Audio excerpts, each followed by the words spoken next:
everybody, welcome to Banfield. I'm Brian Enton, filling in for Ashley this week. And tonight we have a special hour for you on a topic that has really captured the nation's imagination and also even now the attention of Congress.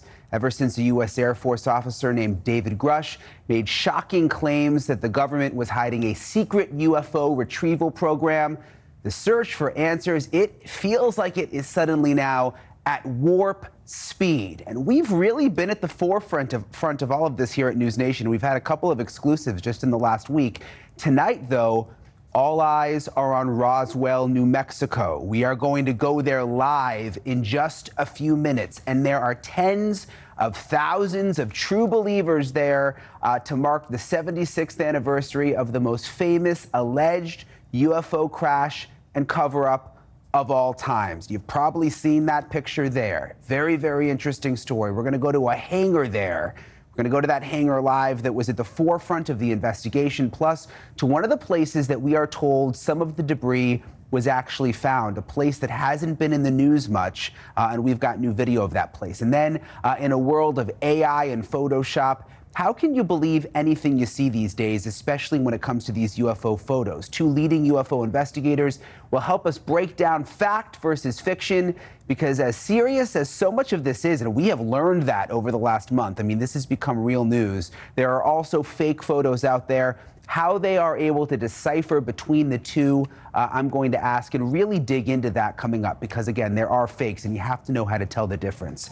Plus, a former executive producer of The X-Files weighs in on what the fascination in the unexplained means for the human race. That show really had a lot to do with drumming up people's interest. I can't believe it's now been 30 years since that show started, which is hard to believe. We've got all of that coming up in the next hour. But first, one of the most famous of the alleged crashes of a UFO happened near Roswell, New Mexico. It was 1947. A rancher named W.W. Mac Brazel found unusual debris scattered across his property. That's all fact. That really happened. When it was reported to the Roswell Army Airfield, officials called the debris a flying disc. That's how it initially came out, a flying disc, but they quickly walked that back.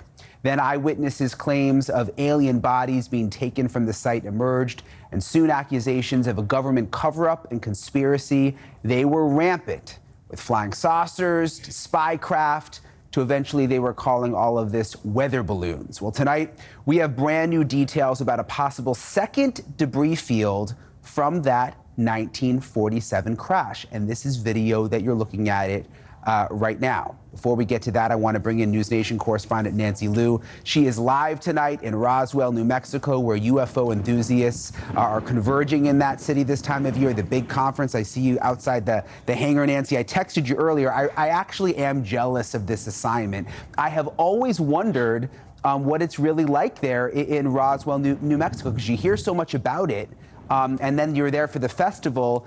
Fill us in. How is it there tonight? The vibe here is unmatched.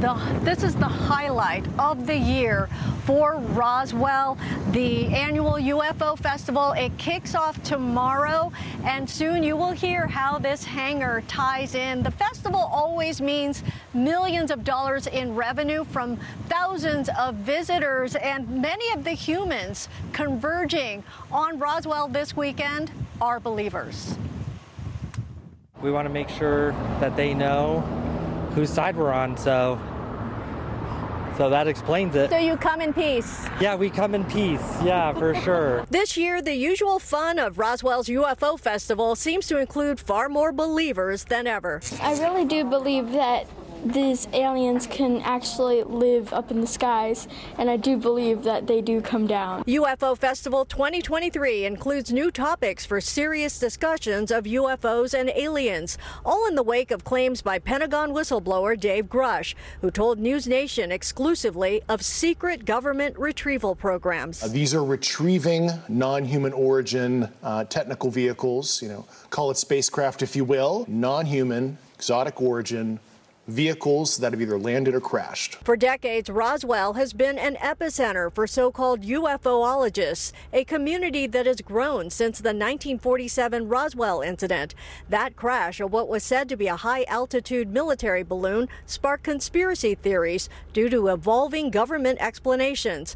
Hoaxes and additional sightings and claims have added to the mystery. When you have somebody like a whistleblower that says, hey, this did happen, this is the story, this is the evidence, I think it just excites more people that are true believers, or people who maybe were skeptics before, then now they have some validation. With congressional UFO hearings now set to happen, there is new optimism for explanations and answers, especially since Senator Marco Rubio told NewsNation that whistleblower Dave Grusch is not alone. I will say there are people that have come forward to share information with our committee over the last couple of years. I would imagine some of them are potentially some of the same people that perhaps he's referring to. I want to be very protective of these people. A lot of these people came to us even before these protections were in the law for whistleblowers to come forward. There has to be something out there other than just us. And organizers say every report and alleged sighting always raises interest in Roswell and the UFO festival. And that includes just last month that incident in Las Vegas that I covered of the alleged alien encounter by a family in their backyard, Brian. Yeah, it looks like a windy night out there tonight in Roswell, Nancy. I'm curious, it looks like fun. It's obviously a festival. People are there to have a good time. But is there more of a serious vibe this year in light of the whistleblower coming forward and now Congress saying that they are actually going to investigate?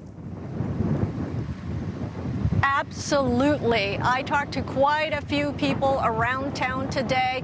Many of them kind of conveyed a sense of vindication, kind of like, I knew it. I mean, that they've always been believers and they've always thought that there's something that's being covered up that we're not being told about. So yes, the majority of people I talked to, in fact, all of the people I talked to today are believers, and they believe that there's been a major cover-up. I've always wondered, like, is everything UFO themed there? Because I know when you drive into town, there's that big UFO on the sign. But like, is it a cool little town? Absolutely, yeah. There are aliens all over the place. There's a great mural with a spaceship. And yeah, everywhere you go, there are alien images and spaceships. And there's a great mural where you can step on a spot and wait to be beamed up. And I waited for a while and didn't get beamed. Yeah, and look, I get that it's fun. It's a festival, Nancy, but obviously there are some serious allegations right now, and it's become a very serious matter in the last month or so. Nancy Liu, thank you so much. We appreciate your report tonight. In 1994, as we were mentioning, the Air Force published a report to try and put the famous Roswell incident to bed once and for all. It's a report our UFO whistleblower David Grusch was asked about.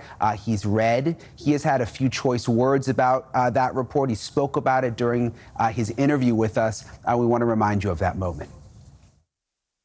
What can you tell me about the Roswell craft?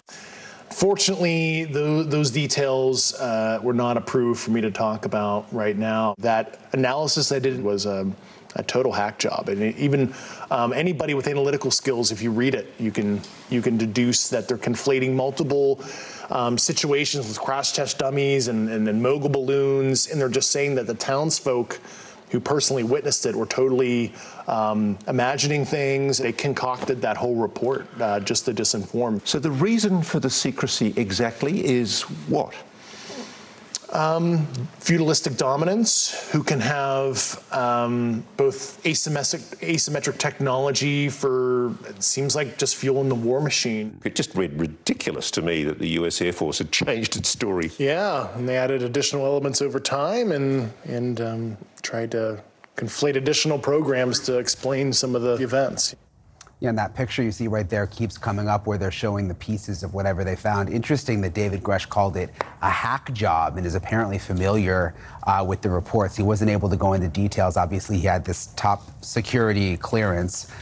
So when we asked for details about what happened in Roswell and also some of the other specifics, he wasn't able to elaborate. Tonight in a NewsNation exclusive, there are new details actually on a second debris and recovery field now coming to light. There was a first debris field that was found, and now they've actually found a second debris field. You can see there's some drone video of it right there. It's actually out on a ranch quite a ways outside of Roswell. I'm told there's no cell phone service out there. All of this allegedly happening in the 1940s, but you still have these UFO investigators that go out there, especially this time of year with the festival happening. They travel out, they have metal detectors, and they go out in groups and they try to find debris that may still be out there or any kind of remnants. Among those investigators joining me now, Don Schmidt.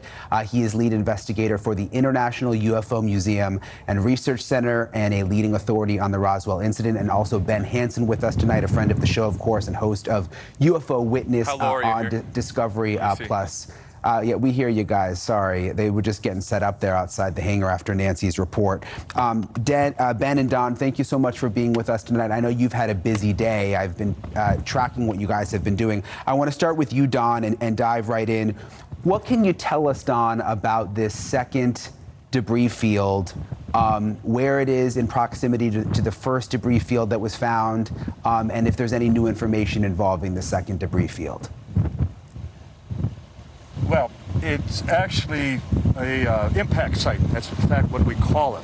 The remains of a egg-shaped pod about the size of a Volkswagen Beetle, based on all the eyewitness accounts, including military and civilian, describe this location about 35 to 40 miles north of Roswell. And it's where this pod and its crew, a number of bodies, and a survivor, based on, again, first-hand testimony, were recovered back at the time of the incident. Ben, when you go out to these sites, when you went out to this second debris field, as it's been called, I mean, what can you do now since it's been so long? How do the metal detectors work? Sort of walk us through the process when you and the other investigators go out there. Well, it's actually been really exciting for us because I've been out now about 3 or 4 times to the site, which is near Corona. That's about 2.5 hours out from Roswell, the actual, what we call the debris field. The new site, though, like Don says, is kind of the impact site, which is only about 40 minutes outside the city. And we go out there, we try to systematically, see from Corona in towards town what kind of direction it may have been going, and therefore where we want to focus on the scope of the ground search. We had a backhoe, we had several people doing kind of grid searches. We don't even know if this material is metallic. So that's a big problem, right? So as we're searching anything that looks anomalous, we take that, we mark it just like you'd be, doing a crime scene investigation, and then we go get it analyzed to see if anything, shows up that would be not even just necessarily exotic material, but something that could have been made here but seems out of place. I mean, we're looking at every possible option right now. Don, has anything of interest been found out there? I mean, I would have to think, if the reports are true that something crashed out there and the government was involved, I would have assumed that they would have gotten everything back then. I mean, are there still items to be found, do you think? Well, we would not be wasting time if we didn't feel that we could make at least certain confirmations. We certainly have plans to return back to the debris field, and mainly because there were traces, elements, artifacts that were discovered for decades thereafter. And that was an area that covered almost a mile long in scope. And as a result, as any crash investigator would tell you, that there's absolutely no way that they could possibly recover every last piece of evidence. And so with the constant wind and rain erosion, that things come to the surface. And as a result, the Air Force has been out there for decades as well. In fact, the ranchers would confirm that they have been catching Air Force officers out there, even into recent times, still searching and making sure that every last piece was recovered. Ben, I would imagine a lot of the people who may have been witnesses back in the 40s have now passed away because it's been so long. Is there anyone still alive? I mean, is someone documenting what they said? Because obviously it's going to be more difficult to investigate now without, people who survived. Well, that's a great question. In fact, what I guess you could say kind of sold me on Roswell, that something happened here, was the first book that I ever read that was authored by Don here. And when I saw the number of witnesses, hundreds, both firsthand and secondhand, that came forward, I wanted to know, is there anyone still alive I could talk to? And I had the chance to interview someone who was a child at the time who handled the material. Her dad was with the fire department, brought it home. She handled it there at the kitchen table. And in a matter of time, the military police came over and actually threatened her with her life. And when she retold this story to me, she's now passed, but she was in tears, and you could see the emotion that she legitimately felt, that she thought she was going to be removed from her family and killed if she ever talked about this.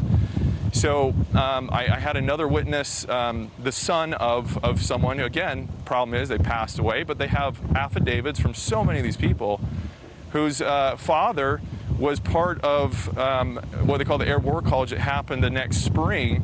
And he was invited out to Wright-Patterson Air Force Base, where we know a lot of this material went. Anyways, he handled the debris from Roswell and told his sons right before he passed away that he saw bodies. And one of them actually was still alive. It was not human-like, but not human. And that they were asked to kind of weigh in on what they should do with the situation. So I think when you put all these together, it makes a really good case that why would people, even though they're passed now, on their deathbeds, make these confessions to their own children, and some of them have so much emotion and traumatized by it yet, today.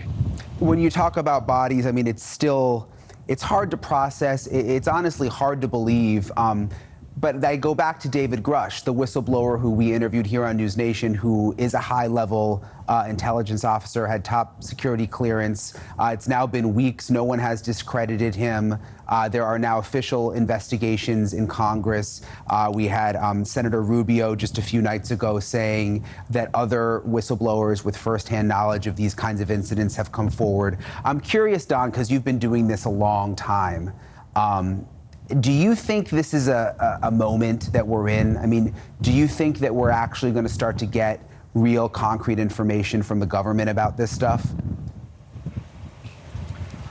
My biggest regret when we worked with the late Congressman Stephen Schiff of New Mexico back in the early to mid-90s, when a good many of the first-hand witnesses were still with us here at Roswell. And we couldn't get Washington to pay any attention.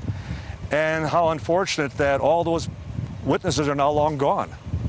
And so we missed a golden opportunity, because Roswell's the one case, not only being the granddaddy of them all, the fact that it's beyond just a sighting or gun camera footage or a landing where it's something very fleeting. With Roswell, it's clearly a case of show us the bodies. And these witnesses are gone. So we're having to rely on the very arbiters of the cover-up, and that being the Pentagon, to now roll over and say, well, now we're going to finally cooperate. When they have been the ones that have been running out the clock, stalling for time all these decades.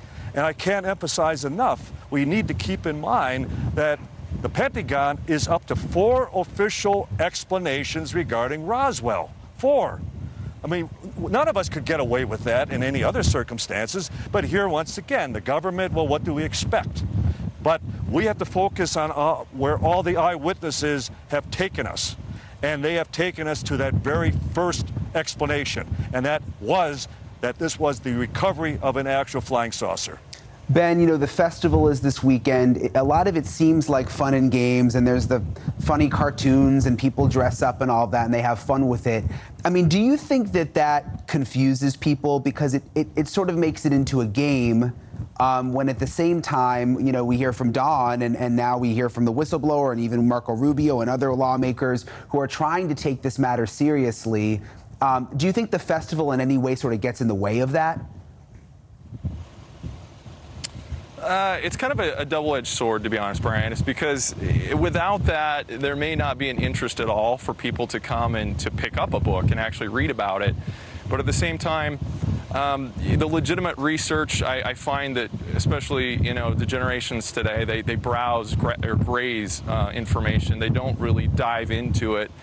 And that is frustrating because, like I said, what introduced me to it was reading a book and reading the actual witness testimonies. And if you put that together, I think it's overwhelming for people to just say it was something prosaic.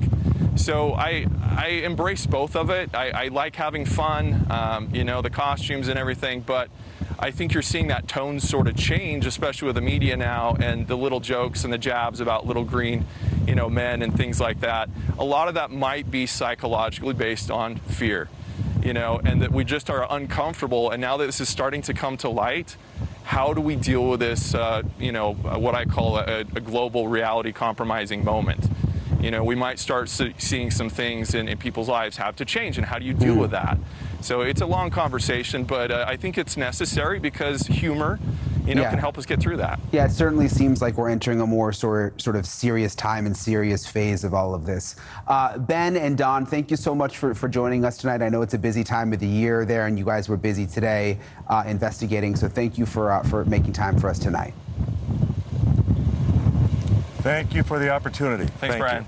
Okay, moving on. If none of these sightings and reports of alien encounters has you convinced, and I get it, there's a lot of people out there. It's a lot, it's a lot. That is okay. You're really not alone. It's not easy to point to one photo or video and call it proof of visitors from out there, especially with all the technology these days, and people can alter these photos. Up next, you'll see pictures regarded as some of the clearest evidence.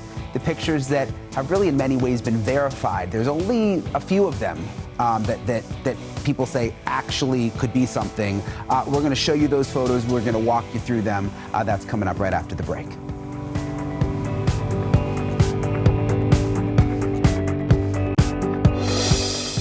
All right, it may be the summer of Roswell in New Mexico, but for people who track unexplained sightings and reports of mysterious visitors, it was definitely the spring of Las Vegas. Remember, it was the last night of April when a family in Vegas called police after seeing and hearing a crash and described what they called very tall, shiny non-humans. A police body camera captured a streak of light across the sky that night.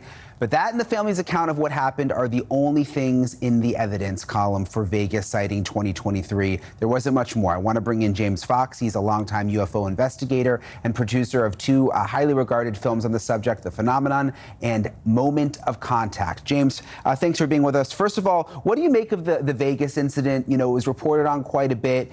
Police initially said it wasn't a hoax in terms of the 911 call, but we haven't really seen a lot of other evidence come out of it.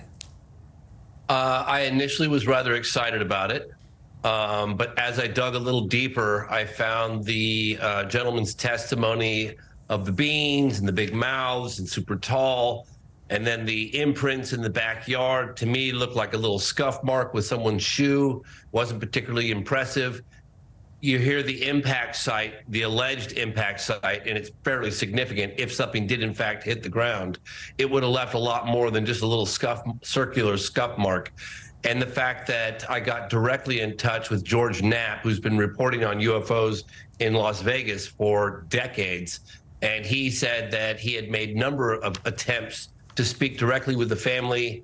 They initially had agreed, and then they never answered their door on 3 different occasions. Yeah, I think the same thing sort of happened with the media, I think, in terms of trying to talk with them quite a bit. I want to go through, though, because there's been so many videos and photos over the years, especially it seems like lately, a lot of it gets debunked. I want to go through sort of the top 3 photos that seem the most credible. I know the first one is from McMinnville, Oregon from 1950. Just kind of walk me through these photos and what makes them so credible in your eyes. So a lot of people say there's just a lack of, I just heard Michael Shermer, the skeptic, say it's always a friend of a friend who saw something, or the friend saw something, and it's anecdotal. But, dating back to the late 40s and early 50s, case in point, McMinnville, Oregon, in 1950, 2 witnesses, Evelyn and her husband, Paul Trent, saw this disc-shaped object hovering over their garden. And Paul grabbed his camera and snapped off 2 or 3 really good shots. Those photographs have been analyzed to death, including part of Project Condon and Blue Book, and there was never determination that they were bogus. They were authentic, broad daylight, points of reference, multiple eyewitness photographs of what appears to be a disc. Those look clear. I don't want to rush you, but we only have about a minute left, so I want to get to the other photos. Tell me about 1965 Santa Ana, California. It was a highway worker by the name of Rex Heflin. He was identifying potential hazards in the road. He had a camera with him, a Polaroid camera, and he snapped off 3 or 4 shots of a disc-shaped craft. Those 2 have never been debunked. He maintained his story till his death. And they're very good broad daylight points of reference, again, photographs. And what about 1990, the photo from Scotland? So those photographs I heard about in the late 90s. I interviewed Nick Pope, who investigated UFOs in an official capacity for the Ministry of Defense. And I said, what were some of the best cases? And without hesitation, he went to this case that took place in Scotland, but there were 2 witnesses. They took 6 photographs. The object was hovering stationary in the sky for some period of time before a Harrier jet went round it. And then when it took off vertically at a tremendous high rate of speed, according to the witnesses. And there were 6 photographs taken. The MOD took over the investigation. The 2 witnesses wanted the case publicized, but the MOD took over, confiscated the original photographs, confiscated the original negatives, and this never saw the light of day until just recently. David Clark, seen in that photograph here, did an extensive amount of research, found this guy who was part of the RAF, Craig Lindsay, and he had kept 1 print, and that's an original print. Interesting. Of one of the photographs. You almost have to wonder sometimes if the older photos are in some ways more credible because it was like before technology had advanced and you could get in your computer and Photoshop and that kind of a thing. So interesting to see those 3 photos specifically. James Fox, thank you so much for breaking it all down for us. We appreciate it. Hey, thank you for watching. Please go to newsnationnow.com, newsnationnow.com, and you can find NewsNation on your television provider. And don't forget to click the red subscribe button down below. Then you will get more of NewsNation's fact-driven coverage.